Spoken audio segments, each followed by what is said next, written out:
going to be reading for you the Tao Te Ching.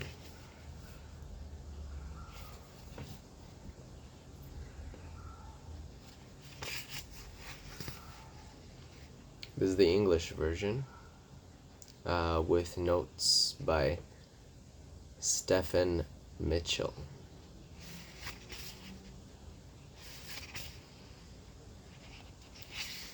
Tao Te Ching, pronounced Tao Te Ching, pronounced more or less Tao Te Ching, can be translated as the Book of the Eminence of the Way, or the Book of the Way, and of how it manifests itself in the world, or simply the Book of the Way. Since it is already well known by its Chinese title, I have let that stand. About Lao Tzu, its author, there's practically nothing to be said. He may have been an older contemporary of Confucius, 551 to 779 BCE, or 55 I to 700. It's kind of hard to tell. Anyway, and many have held the position of archive keeper in one of the pretty kingdoms of the time, but all the information that has come down to us is highly suspect.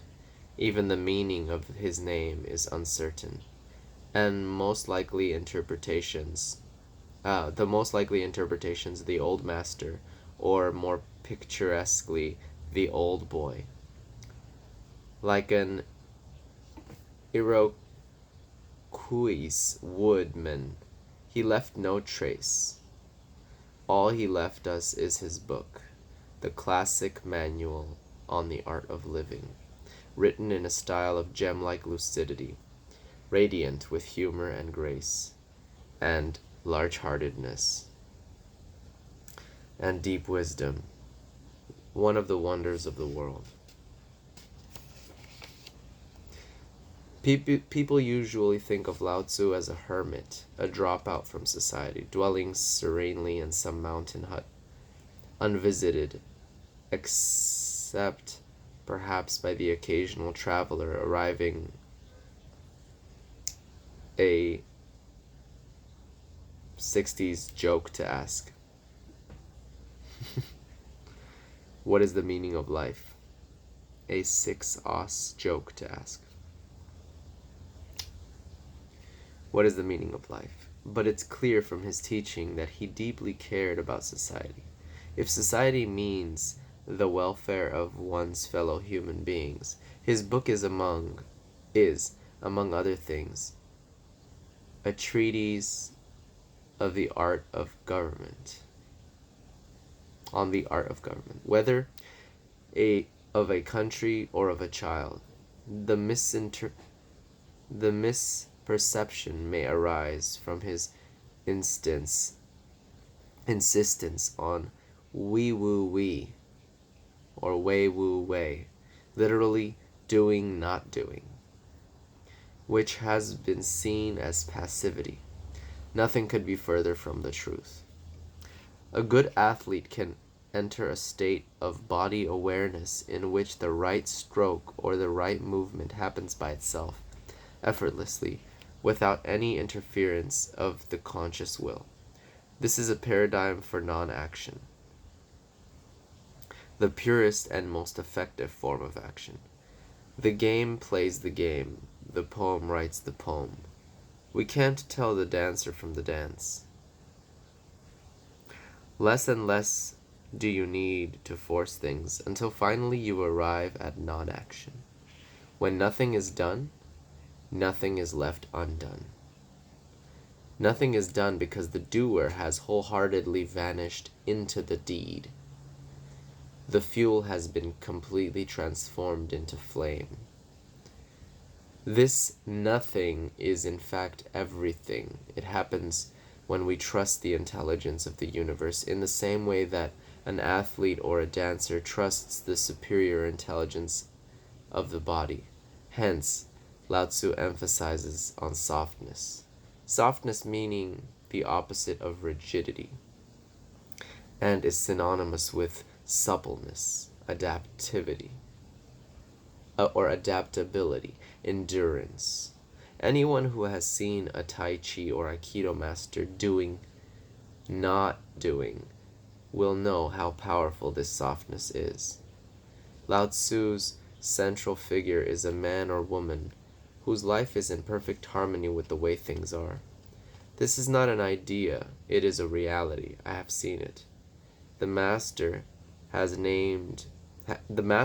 mastered nature, not in the sense of conquering it, but of becoming it in surrendering to the Tao, in giving up all concepts, judgments, and desires. Her mind has grown naturally compassionate. She finds deep in her own experience the central truths of the art of living, which are paradoxical, only on the surface, that the more truly solitary we are, the more compassionate we can be. But more we let go of what we love, the more present our love becomes, the clearer our insight into what is beyond good and evil, the more we can embody the good. Until finally she is able to say, in all humility, I am the Tao, the truth, the life. The teachings of the Tao Te Ching is moral in the deepest sense, unencumbered by any concept of sin. The master doesn't see evil as a force to resist, but simply as an opaqueness, a state of self-absorption, which is in disharmony with the universal process. So that, as with a dirty window, the light can't shine through. This freedom from moral categories allows him his great compassion for the wicked and the selfish. Thus the master is available to all people and doesn't reject anyone. He is ready to use all situations and doesn't waste anything. This is called embodying the light. What is a good man but a bad man's teacher? What is a bad man but a good man's job? If you don't understand this, you will get lost, however intelligent you are. It is the great secret. The reader will notice that in many passages where Lao Tzu describes the master, I have used the pronoun she, at least as often as he. The Chinese language doesn't make this kind of distinction.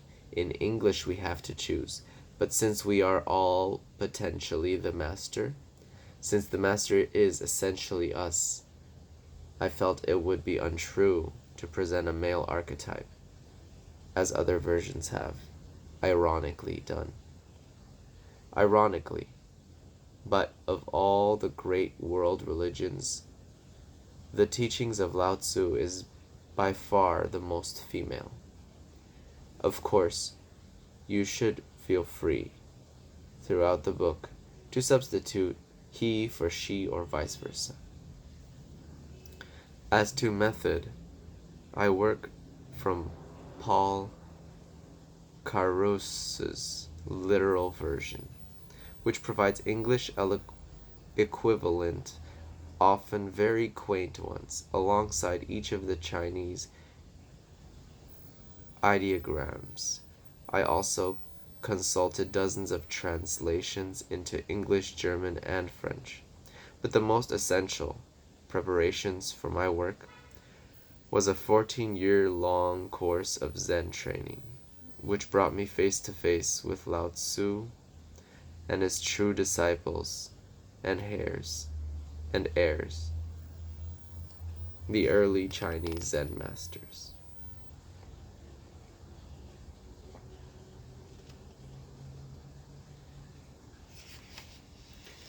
With great poetry,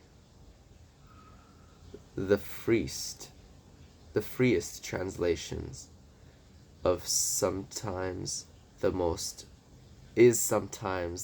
faithful.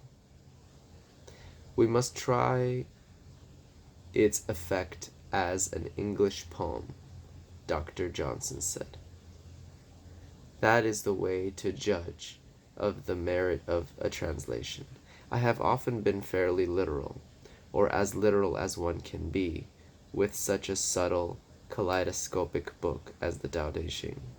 But I have also paraphrased, expanded, contracted, interpreted, worked with the text, played with it, until it became embodied in a language that felt genuine to me.